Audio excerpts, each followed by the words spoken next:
On a Tuesday morning in November, at 8:47 a.m., I was standing at my kitchen counter in Halifax, pouring a second cup of coffee when my phone buzzed on the table beside my daughter's half-eaten toast. It was an Interac e-transfer notification from a legal firm in Calgary. Amount, $2,400,000. I read it twice, I set down my coffee, I read it a third time. I looked at Rowan across the table. She was 9 years old and still in her pajamas, turning her soapstone bear over in her hands the way she did when she was thinking about something.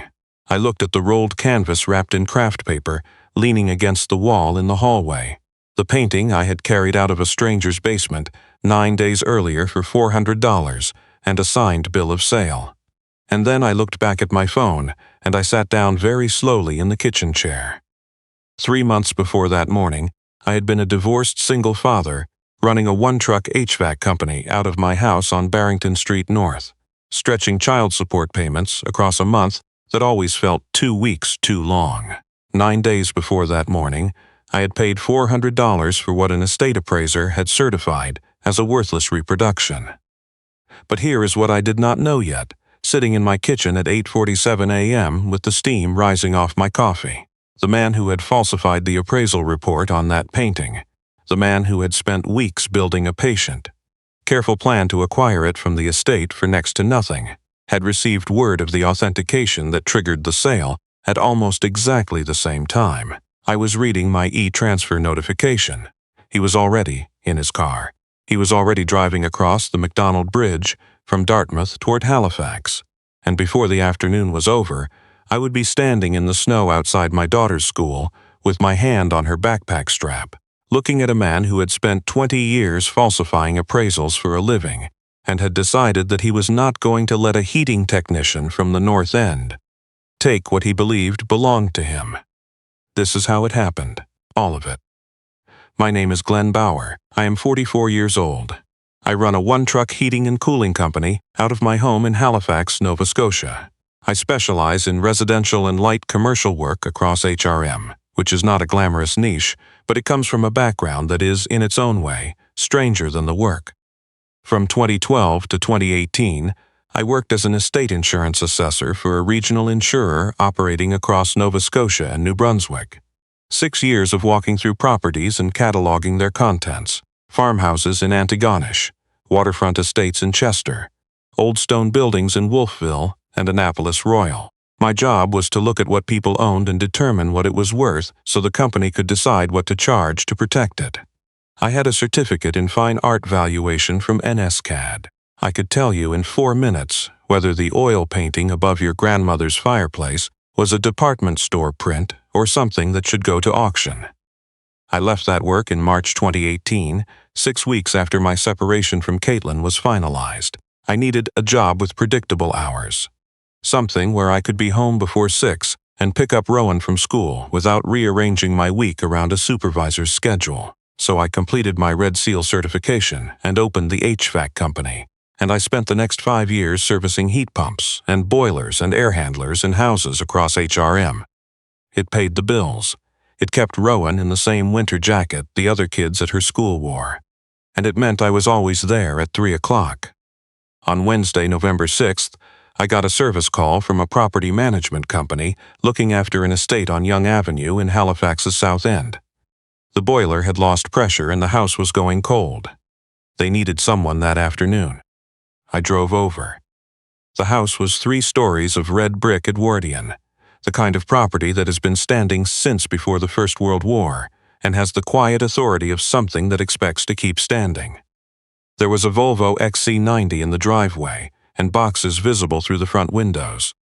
The woman who opened the door was around 30, dark hair pulled back, fleece vest over a striped shirt, work pants with dust on one knee. She put out her hand. Astrid Farrow. Sorry to call you out on short notice. Glen Bauer, not a problem. Where's the boiler?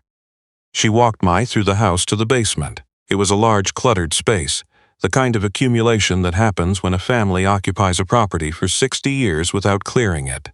Moving boxes stacked against the exposed joists, covered furniture, old wooden crates along the far wall, and near the entrance to the mechanical room, leaning against the foundation wrapped loosely in brown cloth, a row of framed canvases. I went to work on the boiler. Pressure relief valve, a half-hour job. While I worked, Astrid brought a box downstairs and sorted through it at a folding table nearby. We talked the way people do when they're sharing a space without sharing a purpose, not really talking, just acknowledging each other at intervals. "Estate clear out?" I asked at some point. "My grandfather passed last spring," she said. "Reginald Farrow. He lived here alone for the last 12 years. I said I was sorry. She thanked me and went back to what she was doing.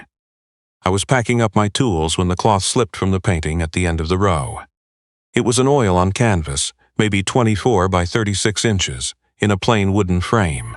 A harbor scene, gray-green water under a low winter sky, 2 wooden boats riding at anchor, a headland in the distance with scrub spruce along the ridge. The paint was old. The surface had the particular fine network of cracks you see in oils after 80 years of temperature cycling. And the brushwork was loose and confident in a way that takes decades to learn to make look effortless. I went still.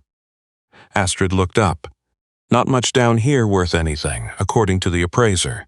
He went through everything in October." "Who did the appraisal?" "Victor Renshaw. He's been advising the estate for a few years. He said the paintings were mostly reproductions and decorative pieces, nothing significant." I did not respond right away. I was reading the bottom right corner of the canvas, where the paint was signed, small, slightly cramped, applied in ochre. I recognized that signature the way you recognize a handwriting you have looked at hundreds of times. In 6 years of estate assessment, I had cataloged the collections of people who owned Canadian modernist paintings, and I had studied enough authenticated works to know what I was looking at. Not in an abstract way, in a specific, unmistakable way. The brushwork, the palette, the particular quality of the light on the water, that flat silver gray specific to a Nova Scotia harbor in November. I had seen that light before, not this painting, but this hand. I bent down and looked at the back of the canvas through the gap in the cloth beside it. The stretcher bars were old pine, hand-cut, not machine-milled. I stood up. Astrid was watching me. "Would you be open to selling that one?" I asked. She looked at the painting without much interest. Victor said it was a period reproduction, 1960s, worth maybe $100 decoratively. "I'll give you $400. I like harbor scenes. I've got a workshop at home." She looked at me for a moment, then she said, "Sure, $400 is fine." She wrote me a receipt on a notepad from the kitchen. I counted out $400 in cash from the envelope I keep in the van for parts purchases, and 20 minutes later I was driving back north across the city with a painting in the back of my van. I want to be honest about what I was thinking on that drive. I was thinking that I might be wrong. I had been out of fine art assessment for 6 years. I was a heating technician with an old credential and a memory I trusted maybe more than I should. I told myself I could be mistaken. But I was also thinking about Victor Renshaw. In 6 years of estate work, I had read appraiser reports the way you read a colleague's notes, with professional attention to what was said and what was left out, and what Astrid had described, a blanket declaration that an entire basement collection was worthless, no significant works, everything either reproduction or decorative, was not the language of careful assessment. It was the language of someone who wanted the owners to stop looking.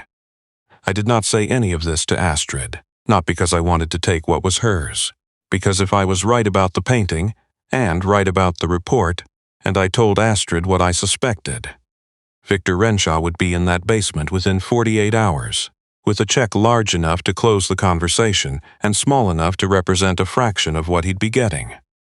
I needed to verify first, then I could act. The next morning, I called Sasha Oberg. Sasha was 67 years old, a retired senior curator from the Art Gallery of Nova Scotia who had spent 32 years authenticating Canadian art for public institutions, private collections, and auction houses from Halifax to Vancouver. She lived in Dartmouth. She kept no website. She took work by referral only. I had been introduced to her in 2019 by a lawyer handling a contested estate, and she had liked me because I had noticed the same problem with the ground preparation that she had. Before either of us said a word about it, she answered on the first ring. "Sasha, it's Glen Bauer." Glen, she sounded unsurprised. What do you have? I need your eyes on a painting, a harbor scene, oil on canvas. I think it might be something. I don't want to say what I think it is until you've seen it. A pause. Where are you? Halifax, North End. I'll be there tomorrow at 10. She arrived at 10, wearing a brown wool coat and reading glasses on a beaded chain, carrying a canvas tote with her tools. She did not say hello. She walked past me into the hallway, looked at the painting for 4 seconds, and then spent the next 4 hours with it. She used a UV lamp to examine the ground layer. She photographed the craquelure pattern in sections. She looked at the signature under a loupe. She examined the canvas weave under magnification. She checked the stretcher bars, the tacking margins, and the evidence of historical lining on the reverse. She made notes in a small bound book in handwriting too small to read from across the room. At 2:20, she closed the notebook. Glen. Yes. This is an original oil painting by A.Y. Jackson, painted between 1936 and 1940, based on the pigment aging and the canvas preparation. The subject is Lunenburg Harbor. The signature is genuine. The physical evidence is unambiguous. She paused. This has never been a reproduction. I sat down on the stairs. Sasha kept standing. What's it worth? I asked. In the current market, a significant harbor subject by Jackson from this period at auction would sell between $1.8 and $2.6 million Canadian. Privately, with full provenance documentation, the ceiling is higher. She looked at me steadily. How did you acquire it? I told her everything. Astrid, the boiler call, what Victor Renshaw had declared, the $400. She listened without speaking. When I finished, she was quiet for a long moment. The appraiser's name, she said. Victor Renshaw. She nodded slowly, the way someone nods when a name lands where they half expected it to. She didn't elaborate. Glen, before I contact a buyer, you bought this painting legally. The bill of sale is valid. You have no legal obligation to do anything except keep it or sell it. She paused. But the woman who sold it to you lost something that belonged to her family. And the man who told her it was worthless may have done this more than once. I know. What are you planning to do? Sell it, I said. Document the fraud, and give Astrid a substantial portion of the proceeds.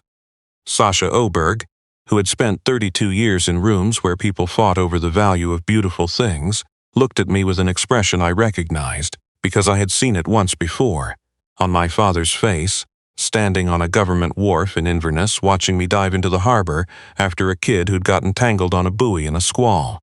Not surprise. Something quieter. Something like relief. I have a buyer, she said. A private foundation in Calgary. They've been looking for a significant Canadian work for their permanent collection for 3 years. They have the resources. I'll contact them today. 3 days later, I pulled Victor Renshaw's appraisal report from the estate solicitor, explaining I was a potential buyer who needed the appraisal history. The report was 40 pages long. I read it twice. In 6 years of estate assessment work, I had reviewed hundreds of appraisal reports. I knew what a competent one looked like. What I was reading was not competent. It contained 3 specific documentable errors. First, the report described the surface craquelure as consistent with artificial aging in mid-century reproduction works. This was wrong. The crack initiation pattern ran from the ground layer upward, the signature of natural aging over 7 to 8 decades. In a reproduction, the cracking runs from the paint surface downward. An experienced appraiser examining this painting in person could not have confused the two. Second, the report stated the signature was inconsistent with authenticated Jackson signatures in letter form and pressure. I had pulled 8 examples of authenticated Jackson signatures from public auction records. The letter form and pressure on this painting's signature matched every one of them within normal variation. The claim in the report was not merely incorrect. It was the opposite of what the evidence showed. Third, the report identified the canvas as post-war industrial linen consistent with commercially prepared materials from 1955 to 1970. Sasha had identified it as hand-woven flax consistent with pre-war artists' canvas. She had photographed the weave at magnification. Victor Renshaw had either not examined the canvas with any magnification at all, or he had examined it and written something he knew to be false. I printed the report. I marked the 3 errors in red. I wrote a 3-page technical response. I put it in a folder labeled with Renshaw's name and the estate address. I submitted the provenance documentation and authentication packet to Sasha's contact in Calgary on November 11th. As part of standard procedure, she filed a query with the Canadian Cultural Property Export Review Board's database of significant works. That query generated an alert somewhere. On Wednesday, November 13th, at 11:22 in the morning, my phone rang. A Dartmouth area code I didn't recognize. Mr. Bauer. The voice was careful, practiced professional calm. My name is Victor Renshaw. I'm a certified fine art appraiser in Dartmouth. I believe we may share an interest in a work currently associated with the Farrow estate on Yonge Avenue. I stood in my kitchen without moving. I'm not sure what you mean, I said. I think you understand me. I was the appointed appraiser for that estate. The painting you acquired was part of an estate I was actively advising. I'd like to discuss a private arrangement before this goes any further. You can come to my shop during business hours, Mr. Renshaw. I work out of my home on Barrington Street North. I'm here most days. I would prefer something more private. Then I'd suggest you speak to a lawyer. I've already submitted documentation to RCMP J Division regarding a falsified appraisal report. I'd encourage you to consider that before this conversation continues. The silence lasted 4 seconds, then he hung up. I called RCMP J Division at 12:04. I left a detailed voicemail for the commercial crime section. I described the appraisal fraud, the 3 falsifications, the phone call. At 2:45, I left to pick up Rowan from school. She had an after-school art program on Fridays that ended at 3. I parked on the street and waited. Victor Renshaw was standing 20 feet from my van. He was in his mid-50s. A good wool coat, leather gloves. He had the composure of a man who was accustomed to being taken seriously in professional settings. He was holding a manila envelope. His hands were not quite steady. I got out of the van slowly. He walked toward me. Mr. Bauer, I think we got off on the wrong foot this morning. I stopped 4 feet from him. Mr. Renshaw, I said, I'm going to tell you 2 things. Then you're going to walk back to your car. He started to speak. I kept going. The first thing is that there is a security camera on the school entrance directly behind you, to your left. It's been recording since I pulled up. Your face is on it. Your plates are on it. The fact that you chose to approach me in a school parking lot is on it. He glanced at the camera. He looked back at me. The second thing. At 12:04 this afternoon, I left a voicemail with the RCMP Commercial Crimes section describing your falsified appraisal report in detail, and your call to me this morning. I am going to describe this meeting to them as well, with the camera footage as corroboration. You have just added witness intimidation to a file that, based on what I've already seen, is going to keep a forensic investigator busy for a long time. I paused. You can walk away now, Mr. Renshaw. He stood there for 3 seconds. His jaw moved once. Then he turned around and walked to a dark blue Audi parked around the corner. He did not look back. I stood beside my van with my hand on the door for a moment, breathing. Then the school doors opened and Rowan came out in her winter jacket, with her backpack over one shoulder. She had her soapstone bear in her right hand. My father carved it for her out of a piece of stone he brought back from a trip north near Labrador, the winter before he died. She had carried it in her pocket every day since she was 4 years old. She crossed the snow toward me. Hey, Dad. Hey, Bug. She looked around the empty street. You look funny. There was a man here. He's gone. She considered this with the particular gravity of a 9-year-old deciding whether to push further. Then she held out the soapstone bear for me to hold while she climbed into the van, the way she always did when she wanted both hands free. I held it in my palm for a moment, small, worn, smooth, cold from her pocket. Then I handed it back. Corporal Bridget Howe of RCMP J Division returned my call at 4:52 that afternoon. She listened to my full account without interrupting, asked precise, methodical questions, and requested my documentation. I emailed it within the hour. By the following Monday, J Division had opened a formal investigation into Victor Renshaw's appraisal activity. Search warrants were executed at his Dartmouth office on November 25th. Investigators pulled files relating to 11 other estates he had assessed over a 20-year period. In 7 of those cases, subsequent independent assessment found the appraisals to be materially false. Total estimated value of works and objects wrongly downgraded across those 11 estates, approximately $8.3 million Canadian. A network of 2 associates had been systematically acquiring the undervalued items through estate liquidation channels and reselling them to international collectors.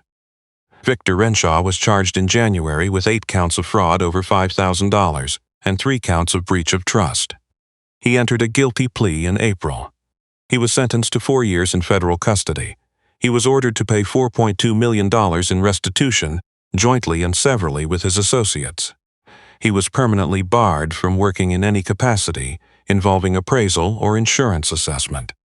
I gave a sworn statement by video. I did not need to attend the sentencing. The e-transfer from the Calgary Foundation cleared on November 19th, $20,400,000. I sat at my kitchen table and looked at the number for a while. Then I picked up my phone and called Astrid Farrow. She answered on the second ring. "Miss Farrow, it's Glen Bauer, the HVAC technician from Yonge Avenue. I need to tell you something. Could you find somewhere private?" I heard a door close. "Go ahead." The painting I bought from you 9 days ago was not a reproduction. It was an original oil by A.Y. Jackson, painted in the late 1930s, authenticated by a former senior curator from the Art Gallery of Nova Scotia. I sold it yesterday to a private foundation in Calgary. The e-transfer cleared this morning. I received $2.4 million. 6 seconds of silence. "I'm sorry, how much?" $2.4 million in Canadian. A longer silence. "And you're calling me because..." "Because Victor Renshaw deliberately misdeclared that painting, and likely others in your grandfather's collection, in order to position himself to acquire them cheaply through the estate. The RCMP is investigating him. The fraud goes back 20 years. I paused. "Your family lost access to something significant, and I bought it for $400 by not telling you what I suspected. I'm not calling to apologize for that, because if I'd told you in that basement, Renshaw would have been back with a check within a day. But I'm calling to tell you everything now, and to tell you that I'm transferring $700,000 to your family's account within 24 hours as voluntary restitution." A very long silence. "You don't have to do that." "I know." "Legally, you don't owe me anything." "I know." She was quiet for a long time. "Why?" I thought about how to answer that, honestly. My father fished out of Inverness for 30 years. He went out in weather that kept most boats at the dock, and he came back with exactly what the boat caught. No more, no less. He never kept a fish that wasn't his. He told me once that the only things worth holding on to were the things you could honestly say you'd earned. I paused. I earned the expertise and the effort. I didn't earn the difference between what you knew and what that painting was worth. Astrid was quiet for a long moment. When she spoke, her voice was careful and precise and almost, not quite, even. "Glen, can I come to your house next week? I want to see the person who just told me what you just told me. I'm here most evenings after 5. She came on a Thursday in early December, snow on the ground, the sky already dark by 4:30. She drove a Volvo that was worth more than my van and my tools and probably my entire street. She knocked on my door in jeans and a parka, with a canvas tote over one shoulder and the careful expression of someone who was not entirely sure what they were walking into. It was after dinner. Rowan was at the kitchen table finishing a school project, a poster about the Mi'kmaq seasonal calendar, red and blue construction paper cut into shapes she'd been refining all week. The soapstone bear sat on the table beside her scissors. I introduced them. Rowan looked at Astrid with the frank, assessing gaze of a 9-year-old. "Dad said you had a painting." "My grandfather did, yes." "Is it at a museum now?" "It's in a collection in Calgary. People will be able to see it." Rowan considered this. "That's good. My grandpa made me this." She held out the soapstone bear. "He was a fisherman. He died before I was old enough to remember him. But Dad says he would have liked me. Astrid took the bear carefully, the way you take something that belongs to someone without quite knowing its weight. She turned it over in her hands. It was small, maybe 2 inches long, worn smooth by 5 years of pocket carrying. The carving was simple the way honest craftsmanship is always simple. Did your grandfather make this from a pattern or from memory? Rowan thought about it, from what he saw. He used to fish up past Labrador. Astrid held the bear for a moment longer, then handed it back gently. Rowan tucked it into her pocket without ceremony and went back to her poster. We sat at the kitchen table with tea while Rowan worked. Astrid pulled a photograph from her tote and set it on the table between us. It was black and white, printed on the thick paper they used before the war. A young man in a wool suit standing beside a painting, clearly the same harbor scene, hanging in a gallery somewhere. He was maybe 23. He was not looking at the camera, he was looking at the painting. My grandfather, Astrid said. He bought it at a gallery show in Halifax in 1941. He paid $62 for it, which was most of what he had at the time. I found the receipt in his desk after he died. He kept it in an envelope with the photo. I looked at the picture for a long time. He kept it for 80 years, I said. He kept it because he loved it, not because it was worth anything. He had no idea it would ever be worth anything. She looked at the young man in the photo. He used to say the best reason to own a beautiful thing was to outlive it, to be the one who passed it on. A pause. He didn't get to choose who it went to, in the end. I think that's what would have hurt him most. I did not say anything. There wasn't anything useful to say. Astrid left at 7:30. She stopped at the front door and turned around. Glen. Yeah. Most people who found what you found would have taken the money and told themselves a story about how they'd earned all of it. You didn't. I've got a 9-year-old watching everything I do, I said. There are some stories I don't want to have to explain to her when she's older. Astrid looked past me into the kitchen, where Rowan was pressing tape down on the corner of her poster. The soapstone bear sitting on the table beside her scissors like it was keeping watch.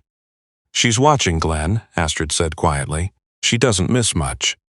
Then she walked down the porch steps and drove away down Barrington Street. I kept $1.7 million from the sale, paid off my van. I paid off Caitlin's car loan, which she'd been carrying since we separated and never once complained about. I hired a second technician. I signed the papers on a second service vehicle. I put the rest into a trust for Rowan. She won't touch it until she is 25. By then, she'll know what she wants to do with it, because she will have spent 16 years watching me do what I do. The same way I watched my father work on a wharf in Inverness with his hands in the cold, charging exactly what he said he'd charge and sleeping well because of it. That is the only inheritance I have to pass on that matters, and she is learning it the same way I learned it. By watching what her father does when he thinks no one is looking. So here is the question I'll leave you with. The same one I come back to when I think about that basement on Yonge Avenue, and Astrid's voice on the phone, when she realized what I was telling her, and the way Rowan handed a stranger her soapstone bear, because she had decided in 30 seconds that the stranger was worth trusting. If you had been standing in that basement holding a receipt for $400 and a painting worth $2.4 million, would you have made the call? Tell me in the comments. I read every single one, because the answer says more about who you are than almost any question I could ask you. And if this story reminded you of someone in your own life who quietly chooses the honest thing when no one is requiring it of them, press like right now. Subscribe to this channel for more stories like this one. Share it with someone who needs to be reminded that integrity is not naivete. The people worth knowing are the ones who make the honest choice before they've even had time to think about it. You'll know them by what they do when they're sure nobody's watching. Because someone always is.